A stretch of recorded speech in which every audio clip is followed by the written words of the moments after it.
To the Harbor One Hotline. Tom Curran, good afternoon. That's a great song, huh? I mean, I was a little choked up. I'm back. I'm back now, but as I heard it, takes it to a place. On earth had it be. Did you ever sing at church? That's nice. No, I was a lector. Oh, okay. Altar boy to lector. That was my, I was an all-star lector. So are you a car singer then? Like if you heard this song in the car and it was just you and say Bo Curran with you, your trusty dog, would you be belting this out? 100%. Not just car, any place. I'm a singing guy. I love singing. Singing puts me in a good mood. If I'm not singing, I have a scribble over my head. Well, will the Patriots offense be singing a different tune Monday night in Arizona, given there's a lot of talk now swirling, not only from all of us locally who's been seeing it for, 12, 13 weeks now, but feels like the rest of the nation is just doing a dog pile on Bill Belichick and Matt Patricia. Yeah, and I think that these national games really bring to light and remind people as they give you a peek into the different houses around the NFL. If there's 32 houses, when you get welcomed into the living room of some of these teams and get a chance to look around, you say, wow, it's messy in here, huh? And I think that's what people saw again. And the way the Patriots behaved Thursday night, in contrast to the way the Tampa Bay Buccaneers behaved on Monday night, was really an interesting contrast. The Patriots tried to save face and save the score and not get humiliated, despite the fact the quarterback was pleading for them with about 13 minutes left from near midfield to go for it on a fourth down, and they punted it away, and they basically turtled for the rest of the game, aside from that 17-play, 57-yard drive that yielded 3 points. And Tom Brady was pleading for the Bucs to go for it with about 7 minutes left. They didn't go. They got the ball back. But they attacked, and I know Mac Jones and Tom Brady are far different, and Byron Leftwich and Matt Patricia are far different. But the Patriots have become a little bit of a turtling team, and it's weird. And it's a tough sell for everybody they have to watch. That's why they get flexed out. Yeah, for sure. And they flexed it out for Giants Commanders, which I don't even know if that's going to be. And it's Bill against TV. the disciple. It is. That's with a team that's playing a little better. Oof. But they said, we're not going to do it. Now, speaking of Bill, Tom, like many people, I always thought he had a job for life. I was like, all right, this guy's done way too much. He's in charge of too much. Robert Kraft chose him over Brady, so like he's going to coach as long as he wants.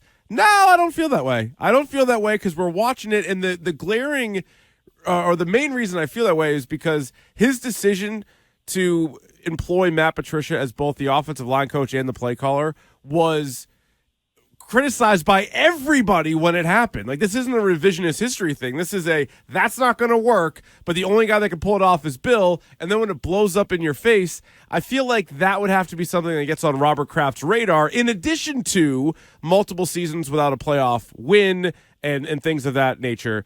Do you agree with me that maybe he does not, in fact, have a job for as long as he wants it? No, I agree with you. Okay. I think that Robert Kraft is a lot harder grader than people decide to pay attention to. Never mind than we think. People are not paying attention closely enough to what Robert Kraft has said over the last several years. Whether it's the Malcolm Butler benching that he clearly wasn't psyched about, that cost them the Super Bowl, whether it was putting it in Bill's court to make a decision on Tom Brady and then clearly making the wrong decision. Regardless of how it would have looked here in 2020, the decision made was that Tom can't do it anymore. Right. Tom's not worth the money. He was.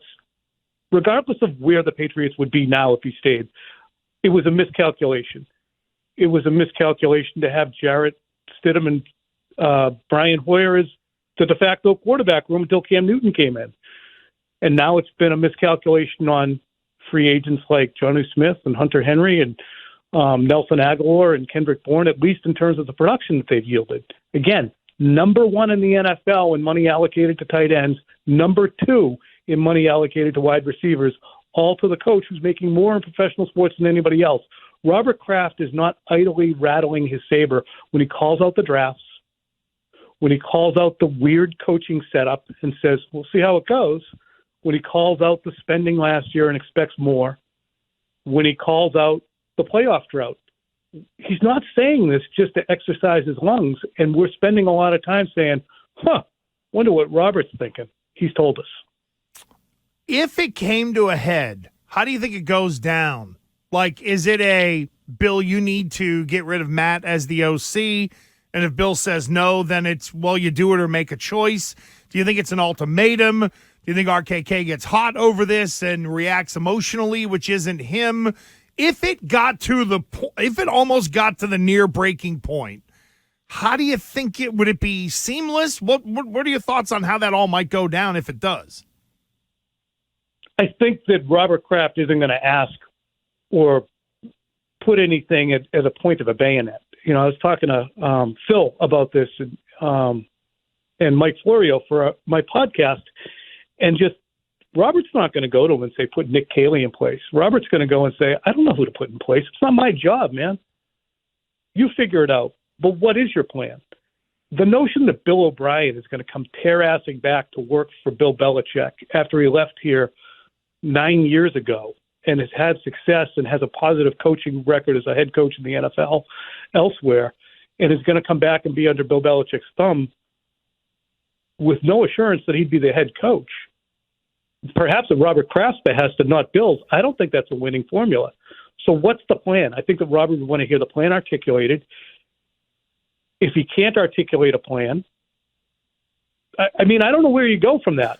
But It's Bill's smart enough to say, I got to have something else going into 2023 because this is awful. He's got to be, right? But what's standing in the way more? Bill Belichick being willing to go outside of his own tree and the organization to bring in an offensive coordinator, or is it that outside offensive coordinator being willing to come to New England? And as you've documented before, the pay probably won't be great. The hours will be terrible. Like, Bill's still going to get all the credit. Like, all of that. Are guys maybe hesitant to come here, maybe even more than Bill is willing to hire them? Yeah, it's a combination of both. Bill doesn't seek them. And I don't think that guys are beating down the door to get here. He's not going to look for the Sean McVay disciple, whoever it is. And I wouldn't be looking for a Sean McVay disciple either. But, whoever it is growing on that tree that you would want to bring in, would Bill say, yeah, let's go ahead and do that? They're very much their own little greenhouse. They grow everything locally. They don't go outside and import, whether it's offensively, defensively, offensive line. And as a result, their tree has been overfed. I don't know, getting into my metaphors here. They spent too much time sowing the same land. Yeah. And they don't have anybody anymore. What about Jonathan Kraft in all this? Because off of Keefe's question of someone from the outside of the organization coming in, we know that at some point Jonathan's going to run the thing if he maybe doesn't have a heavy hand in it already right now. Is there a chance maybe that given the Iggy by the guy who's about to take over at some point to an outside coach, hey, Bill wants you, come here, do your thing, I like you, if this works, I could see you as maybe the next guy. Does Jonathan Kraft have any role of massaging this in some way, shape, or form to be able to keep Bill but get change and make it enticing for someone outside the family, so to speak, to come in? I think Jonathan Kraft is much more politically savvy at this juncture and less emotional than Robert is. I don't think that existed maybe 15, 20 years ago, but I think now it does. And I think at this juncture, Jonathan's main concern, alongside the future of the franchise, is making sure that Robert makes the right decisions and doesn't do something emotionally or rashly that impacts his legacy. So I don't think that he would want to see a rancorous split from Bill Belichick with Don Shula 20 wins away, so that the fan base was split, so that Bill had an opportunity to sow divisiveness if he did indeed leave, so that they could celebrate the amazing run that we've all enjoyed and profited from. So you think the Krafts are as invested in Bill getting the Shula record as Bill is? I think no. What I'm saying is, I think that Jonathan Kraft would understand that the optics of Got it. moving on from Bill Belichick would be so damaging to the legacy of Robert. And that Bill, better to have him inside the tent pissing out than outside the tent pissing in, as they said way back. If you say goodbye to Bill Belichick, you don't think he's going to have a word or two to say about how things were going? Yeah. If he does, I mean, just swallow hard, put his feet to the fire, and march forward is probably the most likely course of action. Going back to the Patricia angle and all of this, yesterday Bill Belichick was on the Greg Hill show, and he was asked if he's considered changing the play caller for the rest of the season. In Bill's answer, part of it, he said, I don't think at this point making a lot of dramatic changes. He thinks it's too hard to do that. But what was your takeaway from that response? Did you read that as, oh, well, maybe that means a change could happen at the end of the season? Or the way I kind of read it, too, was he does mention, well, if we just do what we're doing more consistently, we'll be fine. It's almost like he isn't aware of just how bad the offense is. Yeah, I hated the words too hard. Yeah. Because it was too hard to move on from Logan Mankins in 2014 before the season, I would have thought, or Jamie Collins in 2016. Sometimes drastic moves need to be made in order to breathe life into a season or a franchise. So I think in reading today's commentary from Bill about we're not switching to the wishbone, perhaps he believes in the offensive scheme that they're implementing. Yeah. Check down Charlie offense. But I just think it's whistling past the graveyard to think you can just keep rolling it out there again. To imagine that now, after watching what happened Thursday, after the scrutiny that we all devoted to the penalties and the mistakes, to watch a first third down play of the game in which there was a fumble between two of the best players on the team, Mac Jones and Ramondre Stevenson, and then a litany of mistakes digging a hole after that, the coaching isn't good enough. So this let's just do it better idea, they've been saying it for 2 years, man. Let's just do it better. Come on. Mm-hmm.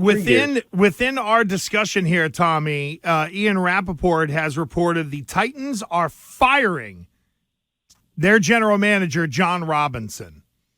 That was out of nowhere. I know the Titans have backslid a little bit, but that's a guy who's had a lot of success. I don't necessarily think it pertains to the Patriots, but if that Tennessee situation is going to get unsettled, don't we know the love that they have for Mike Vrabel in some way, shape, or form? I don't know if they have love for Mike Vrabel. Well, I know there was the Patriot Place comments and stuff like that and all that, but honest to God, I probably ought to write a column on this. The notion that this is an attractive landing spot right now, Andy, I am peeing on it, but I'm doing it respectfully. No, I get it. No. The question had to be asked. I just don't think it's an awesome place to come back to. I just think you're going to look at this and go, whoa. If you're flying over at 30,000 feet, you see the place on fire, you're not landing. Unless it's your only opportunity, like Joe Judge and Matt Patricia. Yeah, bring a bucket, boys. They got pushed out of the plane, though. Well, this is a good discussion with Tommy, and we gave you a column idea. So there you go. You go rip that out, and the rest of the day, you're off, Tommy Curran. All right, very good. Oh, we got quick slants. Nobody's off. Oh, yeah. Oh, that's right. All right, there we go. Tom, thank you, brother. What do you got? Check out the quick slants pop poll that's up there right now. It might give you some artillery. That could have been. That sounded dirty. The pop poll. I will get on there. Cut it out. We'll see you, brother. Thank you.